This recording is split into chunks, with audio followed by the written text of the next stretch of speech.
नमस्कार स्वामी भक्तांनो, श्री स्वामी समर्थ, जय जय स्वामी समर्थ. बघा सर्व स्वामी भक्तांनो, आपला पुरुषोत्तम मास म्हणजेच धोंड्याचा महिना आता संपत आलेला आहे. उद्या आहे 11 तारीख आणि 11 तारखेपासून हा महिना 5 दिवस उरलेला आहे. तर आपल्याकडून या महिन्यामध्ये काय काय सेवा झाल्या किंवा कोणाकडून काहीच सेवा नाही झाल्या, ज्यांच्याकडून झाल्या त्यांनीही करा आणि ज्यांच्याकडून नाही झाल्या त्यांनीही मी सांगते ती सेवा करा. तर का सांगते तर ही सेवा अत्यंत प्रभावी आहे आणि माझीसुद्धा सुरू आहे आणि ही सेवा फार महत्त्वाची आहे. तर ही सेवा काय आहे? तर ही सेवा आहे श्री सत्यनारायण पोथीचे 5 दिवसाचे अनुष्ठान. बघा, कोणी केलेही असेल, कोणी 21 दिवसाचं केलं असेल, कोणी 11 दिवसाचं केलं असेल, कोणी 7 दिवसाचं केलं असेल, कोणी तर 108 दिवसाचं केलं असेल. परंतु ज्यांच्याकडून नाही झाली त्यांनी आता फक्त 5 दिवसाची ही सेवा करा आणि व्हिडिओ शेवटपर्यंत बघा, कारण यामध्ये मी माहिती सांगणार आहे की ही पोथी कशी मांडायची आणि पूजा कशी करायची. तर बघा, आपण प्रथम मांडणी बघूयात. तर आपल्या घरामध्ये एक सत्यनारायणाचा फोटो हवा आहे. तो नसेल तरी चालेल. एक बाळकृष्णाची मूर्ती घ्यायची, तांब्याचा कलश घ्यायचा, एक तांब्याची ताटली म्हणजे ताम्हण घ्यायचं, एक सुपारी, 3 विड्याची पाने आणि नारळ, तांदूळ पाव किलो, आंब्याचे डहाळे, चौरंग, गहू, हळद, कुंकू, अष्टगंध, अगरबत्ती, कापूर, निरंजन, फुले आणि पांढरा कपडा घ्यायचा आहे. आपण पहिल्यांदा सुपारी घेतली ती आहे गणपतीची. आता आपल्याला आणखी 2 सुपाऱ्या घ्यायच्या आहेत. तर काय करायचं आहे की एखादा चौरंग किंवा पाट घ्यायचा आहे. त्या चौरंगाभोवती आंब्याचे 4 डहाळे लावायचे आहेत. त्या चौरंगावर पांढरा कापड अंथरायचा आहे आणि मध्यभागी थोडे गहू टाकायचे. त्यावर पाणी भरून एक कलश ठेवायचा आहे. त्यात विड्याची 5 पाने ठेवावी. त्यावर तांदळाने पूर्ण भरलेली ताम्हण म्हणजे ती ताटली ठेवायची आहे आणि त्या ताटलीमध्ये आपल्याला बाळकृष्णाची मूर्ती ठेवायची आहे. त्या कलशाच्या समोरच आपल्याला आपण ज्या 3 सुपाऱ्या घेतल्या होत्या त्या घेऊन विड्याची पाने 2-2 प्रमाणे अशी 3 जाग्यावर त्याची मांडणी करायची आहे. आणि पहिली सुपारी ही गणपतीची, दुसरी सुपारी ही कुलदेवतेची व तिसरी सुपारी ही वरुण देवतेची, याप्रमाणे आपल्याला पूजेची मांडणी करून घ्यायची आहे. आणि आता आपल्या बाळकृष्णाला स्वच्छ आधी पाण्याने आंघोळ घालायची आहे. नंतर दही, दूध, मध, तूप असं पंचामृताने आंघोळ घालायचं आहे. आंघोळ घालताना पुरुष सूक्त म्हणायचे आहे. आता ही मूर्ती आपल्याला त्या ताम्हणामध्ये आपण तांदूळ घेतलेले आहेत त्यावर ठेवायची आहे. देवापुढं आपल्याला दक्षिणा ठेवायची आहे. एका बाजूला आपल्या स्वामी महाराजांचा फोटो घ्यायचा आहे. कलशासाठी आपल्याला एक नारळ ठेवायचा आहे. कोणत्याही प्रकारचं फळ घ्यायचं आहे किंवा 5 केळी जरी घेतले तरी चालते. शंख, घंटा हे पूजेमध्ये आपल्याला ठेवायचे आहे. आता प्रथम आपण पूजा मांडणी केल्यानंतर आपल्या कपाळाला स्वतः हळद कुंकू लावून घ्यायचे आहे आणि हळद कुंकू लावायचे. पुन्हा एक आपल्याला ताटली घ्यायची. आता आपल्याला संकल्प करायचा आहे. संकल्प कसा करायचा तर हातावर आपल्याला पाणी घ्यायचे आहे. त्यावर थोडे तांदूळ टाकायचे, त्यामध्ये एक फूल टाकायचं आणि आपलं नाव सांगायचं, आपलं गोत्र सांगायचं.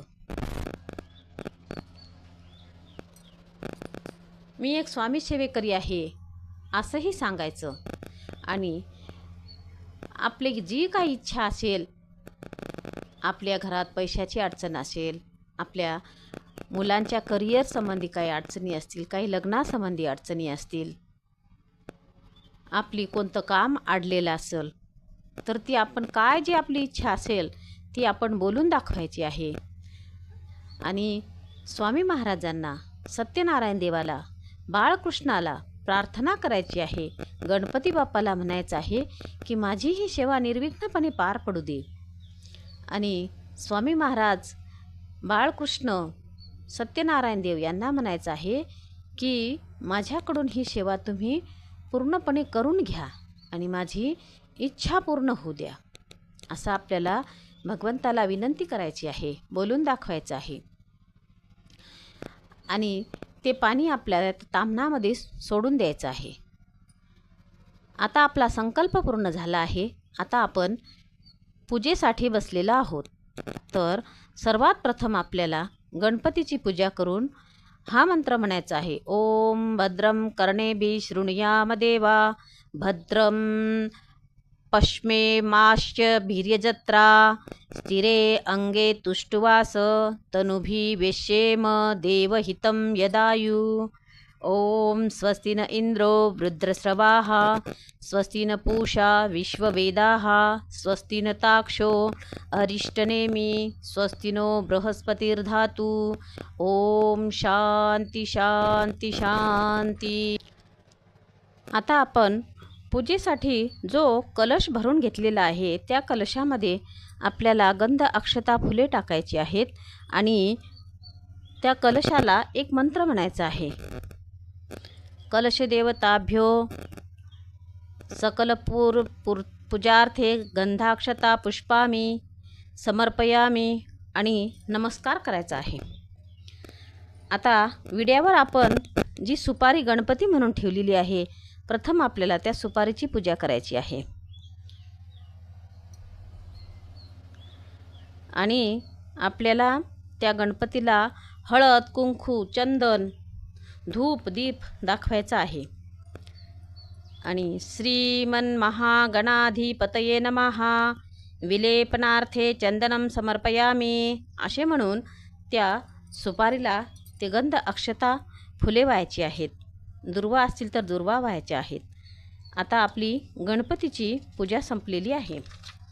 आता आपल्याला कुलदेवतेची पूजा करायची आहे. कुलदेवतेला सुद्धा आपल्याला हळद, कुंकू वाहायचं आहे आणि श्री कुलदेवताभ्यो नमः, विलेपनार्थे चंदनम समर्पयामी असं म्हणायचं आहे.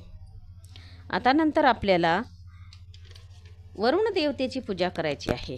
त्या वरुण देवतेला सुद्धा आपल्याला हळद, कुंकू वाहायचं आहे, चंदन वाहायचं आहे आणि श्री वरुण देवताभ्यो नमः, विलेपनार्थ चंदनम समर्पयामी असं म्हणायचं आहे. आता आपण ह्या तिन्ही सुपारींना नैवेद्य दाखवायचा आहे. गणपती बाप्पाला गुळ खोबऱ्याचा नैवेद्य दाखवायचा आहे आणि कुलदेवतेला, वरुण देवतेला खडीसाखरेचा नैवेद्य आपल्याला दाखवायचा आहे.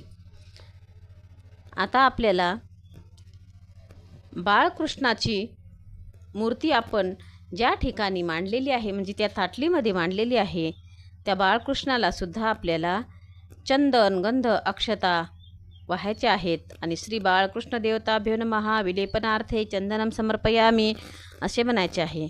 बाळकृष्णाला सुद्धा आपल्याला नैवेद्य दाखवायचा आहे. नैवेद्य दाखवता वेळेस आपल्याला एक भरीव चौकोन काढायचा आहे आणि एक तुळशीचं पान घेऊन आपल्याला ते पान आपल्या त्या पाण्यामध्ये बुडवून 3 वेळा त्याच्या भोवती फिरवून आपल्याला तो नैवेद्य दाखवायचा आहे.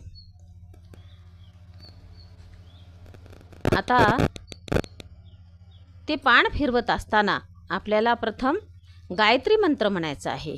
तर ओम भूर्भुवस्वाहा तत्सवितुर्वरेण्यं भर्गो देवस्य धीमहि धियो यो न प्रचोदयात. आणि मला आधी आठवण नाही, पण आपल्याला शिरा भाजायचा आहे. त्या शिऱ्यासाठी आपल्याला एक वाटी किंवा ग्लास किंवा कप, आपण जे काय भांडं घेणार आहोत त्या भांड्याने 1.25 माप आपल्याला रवा घ्यायचा आहे आणि सवा मापत तूप घ्यायचं आहे, सवा मापत दूध घ्यायचं आहे आणि सवा मापत साखर घ्यायची आहे. अशा साहित्याचा आपल्याला शिरा करायचा आहे आणि नैवेद्यासाठी आपल्याला तो आपल्या चौरंगावर किंवा पाटावर आणून ठेवायचा आहे. खाली एक भरीव चौकोन काढायचा, त्यालासुद्धा तुळशीचं पान घ्यायचं, 3 वेळा गायत्री म्हणून फिरवायचं, गायत्री मंत्र म्हणून फिरवायचं आणि आपल्याला ते बाळकृष्णाच्या समोर तो प्रसाद आपल्याला ठेवायचा आहे. आणि तो प्रसाद ठेवल्यानंतर आपल्याला मंत्र काय म्हणायचा आहे, तर आधी आपण गायत्री मंत्र म्हणणार आहोत. ओम भूर्भुवस्सुवः तत्सवितुर्वरेण्यं भर्गो देवस्य धीमहि धियो यो नः प्रचोदयात्. आता पाणी फिरवून झालेलं आहे. नंतर आपल्याला त्या आपण ज्या वाटीमध्ये प्रसाद ठेवला आहे त्या वाटीला आणि भगवंताच्या चरणाला स्पर्श करायचा आहे. आणि हे काही मंत्र आहेत ते म्हणायचे आहेत. तर काय मंत्र आहेत?